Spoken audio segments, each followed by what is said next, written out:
Au nom du Conseil des Églises chrétiennes dans le canton de Vaud, je vous souhaite la bienvenue et je remercie les 4 œuvres d'entraide, Aide à l'Église en détresse, Aide aux Églises martyrs, Christian Solidarity International et Portes ouvertes, d'avoir accepté de préparer cette nouvelle célébration de la parole et de prière pour l'Église persécutée.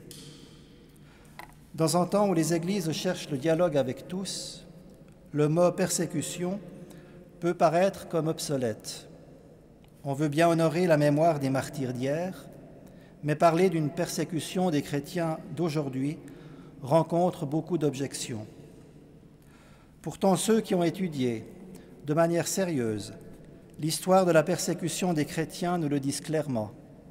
La liste des persécutions que l'Église a subies au XXe siècle ou continue à subir dans le monde est longue.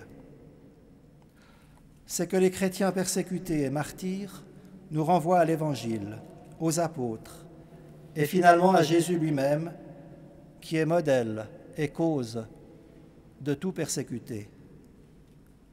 En les envoyant dans le monde, Jésus a dit à ses apôtres, « Vous serez mes témoins jusqu'aux extrémités de la terre. » Poussés par l'Esprit Saint, leur attachement au Christ les a conduits, et d'autres disciples, à une vie exigeante et crucifiante, souvent à une mort violente, librement acceptée.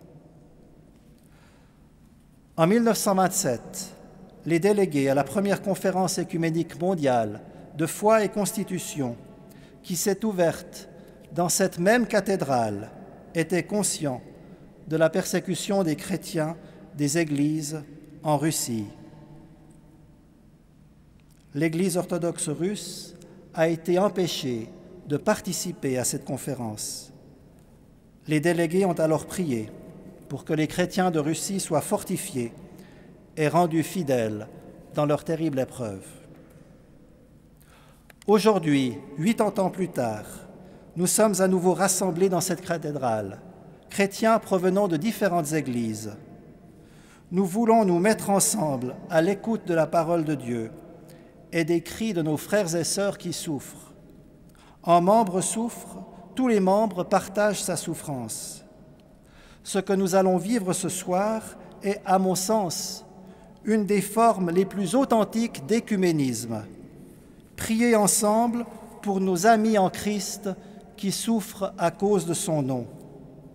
Ceux-ci nous rappellent que nous aussi sommes appelés à être témoins de l'amour du Christ, là où nous sommes, avec les défis que nous rencontrons ici.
Lecture de la lettre de Paul aux frères et sœurs de l'Église de Corinthe.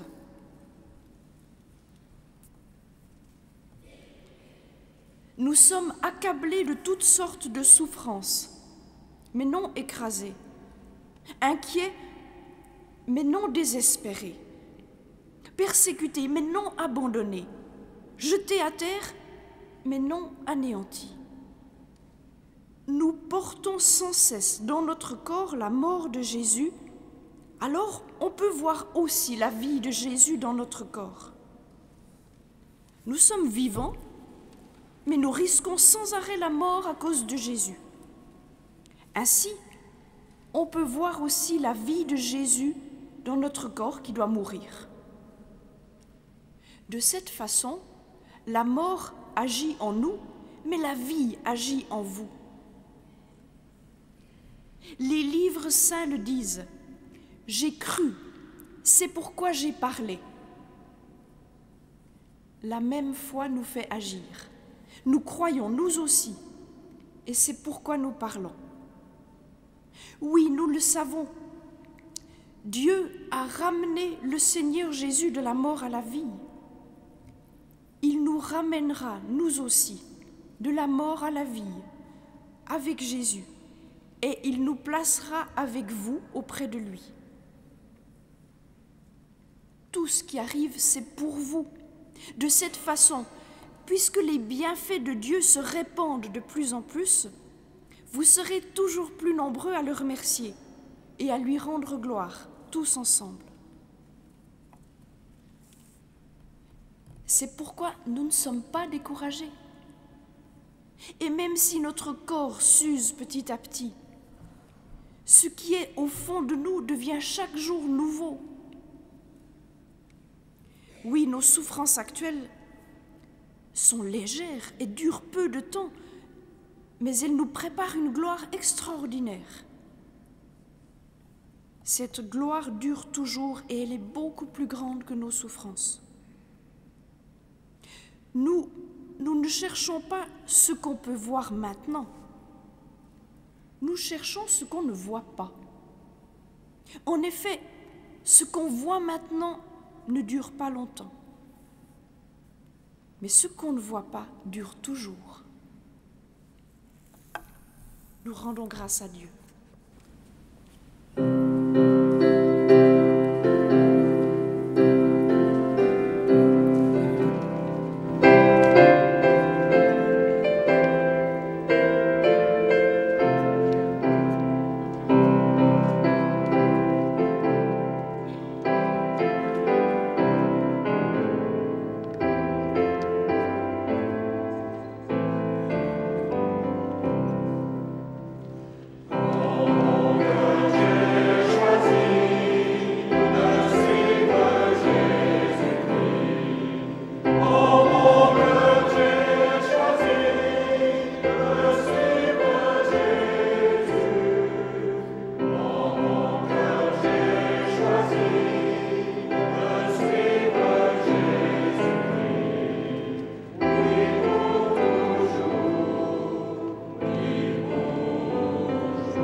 J'ai cru, c'est pourquoi j'ai parlé. Voilà une belle relation de cause à effet, et peu importe les circonstances. Un Iranien, un homme de 50 ans, Hamid Pourmand, colonel à l'armée, a cru, a parlé. Pourtant, il s'est fait arrêter parce qu'on lui a reproché d'avoir tué sa foi. En effet, il n'est pas permis dans l'armée iranienne d'être officier et chrétien. Alors, on l'a rayé des cadres de l'armée et il a été condamné à 3 ans de prison. Lui, qui était un ancien musulman converti en 1979 à la foi chrétienne, a donc été condamné en 2004 et libéré déjà l'année passée au mois de juillet, après une vingtaine de mois de prison. Libéré pour bonne conduite mais libéré à une condition, c'est qu'après sa libération, il ne retourne plus à l'Église.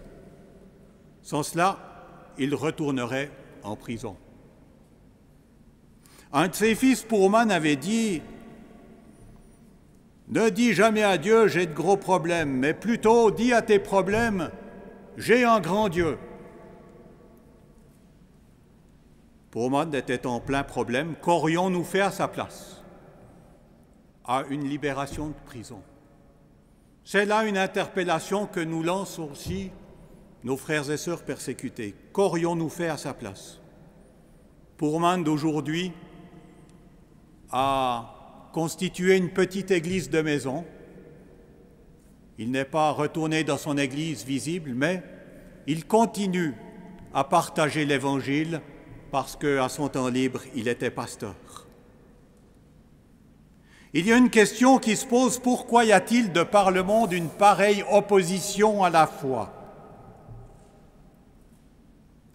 Cette opposition, qui n'est pas facile à expliquer, mais à mon sens, et la Bible le dit aussi, elle émane de puissances spirituelles, dont les hommes ne sont que des instruments. Le persécuteur est certes responsable de ses actes, mais il ne sait pas ce qu'il fait. Il n'a pas la conscience de ce qu'il fait. Père, pardonne-leur, disait le Seigneur, en étant cloué sur la croix. Père, pardonne-leur, car ils ne savent ce qu'ils font. Ces hommes, ces persécuteurs, persécutrices aussi, ne sont que des instruments. Mais quelles sont ces puissances? Ont-elles un nom? Certainement les idéologies, le totalitarisme, qui asservissent l'homme, en promettant un paradis, bien sûr, mais qui débouchent sur l'asservissement, parce qu'on ne veut pas que l'homme soit libre. Il y a aussi les religions, et à commencer par le christianisme. Chaque fois que la religion chrétienne, ou l'Église, plutôt l'Église, s'est détournée du message de la croix, elle a souvent persécuté ceux qui persistaient dans l'obéissance et la fidélité à la parole de Dieu. Ça, il faut le dire. Des idéologies du totalitarisme, on en rencontre aujourd'hui, vous l'avez entendu, en Corée du Nord. Je viens de prendre connaissance d'un témoignage de là-bas de 2 Coréens qui avaient eu une fouille de la police chez eux. On a découvert quelques Bibles et ces 2 hommes ont été exécutés séance tenante. On a peu d'informations de ce pays. Il est très difficile de savoir de ce qu'il se passe en Corée du Nord. Il y a de terribles persécutions, mais il y a aussi cette bonne nouvelle. L'Évangile continue à être annoncé, et ça c'est important. L'Évangile est annoncé, même dans les coins les plus terribles. Des religions, il y a le nationalisme hindouiste aujourd'hui, plus une idéologie qu'une religion finalement, mais qui débouche sur des persécutions. Il ne se passe pas une semaine, voire même un jour, sans qu'il n'y ait de chrétiens persécutés en Inde. Il y a quelques jours, un jeune chrétien de 18 ans, reconnu dans le train comme tel par des fanatiques, a été jeté par la fenêtre. Et hier, en lisant mes emails, j'ai vu qu'il était décédé de ses blessures. Il y a aussi un bouddhisme fanatique, c'est étonnant, mais c'est ainsi, au Sri Lanka, où des églises sont incendiées, où des pasteurs sont battus, des chrétiens, des hommes et des femmes sont battus, certains en sont morts. Il y a quelque temps, j'avais rencontré un pasteur au Sri Lanka qui m'avait dit, tu sais, moi-même, j'étais bouddhiste et je persécutais les chrétiens. Mais entre deux, j'ai été touché par la grâce et aujourd'hui, c'est moi qui suis persécuté. Mais en même temps, cet homme annonce l'Évangile. Il y a l'islam. Il faut dire qu'il n'y a pas un seul pays musulman aujourd'hui qui apporte une liberté complète de religion. À quoi est-ce dû? Peut-être au shirk, le péché le plus grave de l'islam, le shirk étant le péché d'association, d'associer une personne à Dieu. Et nous, chrétiens, comme nous avons Jésus-Christ comme Seigneur, nous associons une personne à Dieu. Et nous associons aussi le Saint-Esprit, donc nous sommes des associateurs. Et c'est à cause de cela qu'il y a autant de persécutions sous l'islam. À l'heure où je vous parle, des chrétiens en Érythrée sont enfermés dans des containers. Ils le sont 23h30 par jour. J'ai entendu le témoignage d'un de ces hommes qui avait fait du container, si on peut dire. Dans ces containers, il y a de très petites ouvertures pour que les gens puissent respirer. Le jour, ils rôtissent sous le soleil et la nuit, ils ont froid. Maintenant, ils ont froid. Ces chrétiens, à qui Dieu fait l'honneur finalement d'être persécutés, parce que c'est vrai, la persécution, c'est un honneur redoutable à rechercher.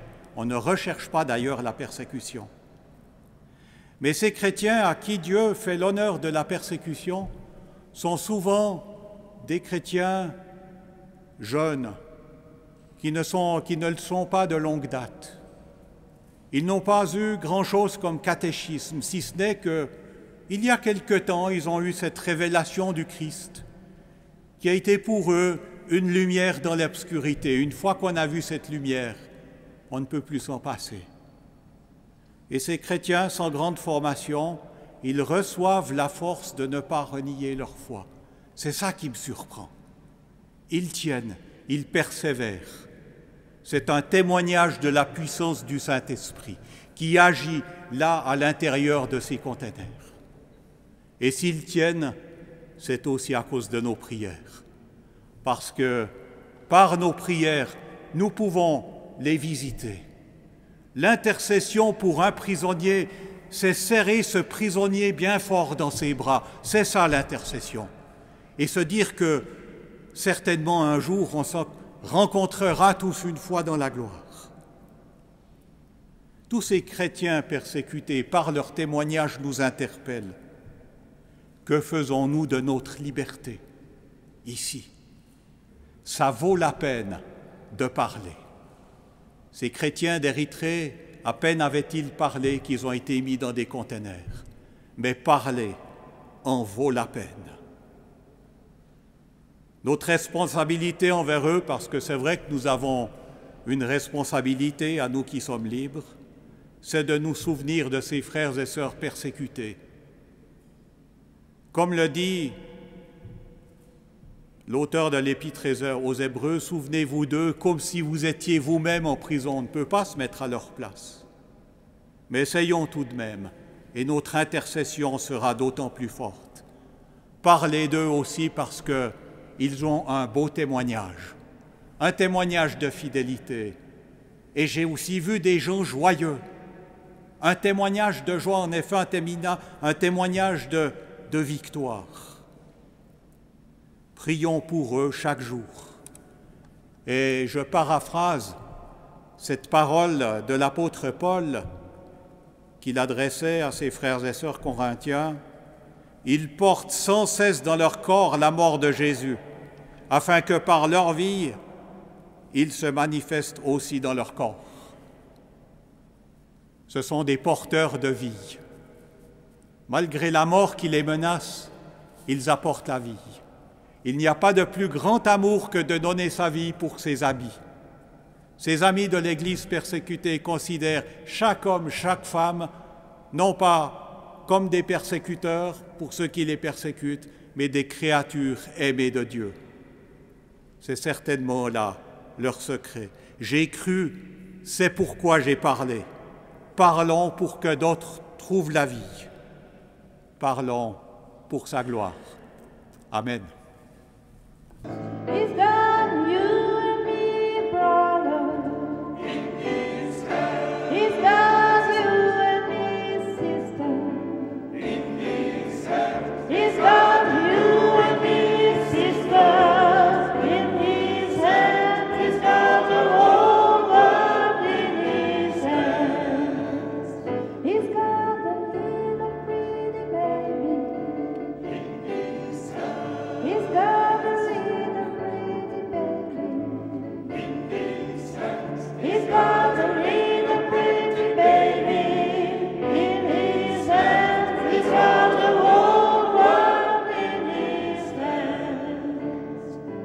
Brother Paul was a man who prayed attentively.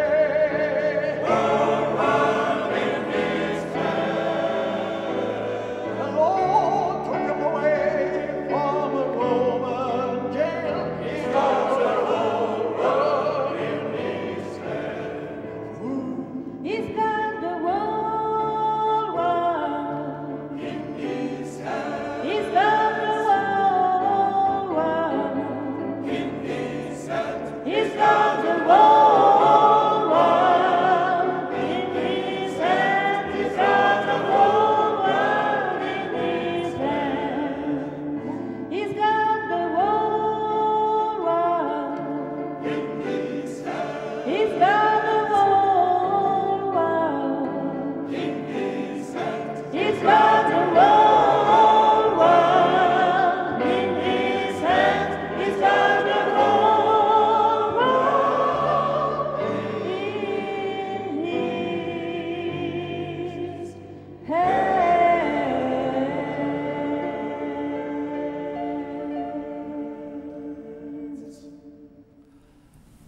Notre Père, qui es aux cieux, que ton nom soit sanctifié, que ton règne vienne, que ta volonté soit faite sur la terre comme au ciel. Donne-nous aujourd'hui notre pain de ce jour. Pardonne-nous nos offenses, comme nous pardonnons aussi à ceux qui nous ont offensés. Et ne nous soumets pas à la tentation, mais délivre-nous du mal, car c'est à toi qu'appartiennent le règne, la puissance et la gloire, au siècle des siècles. Amen.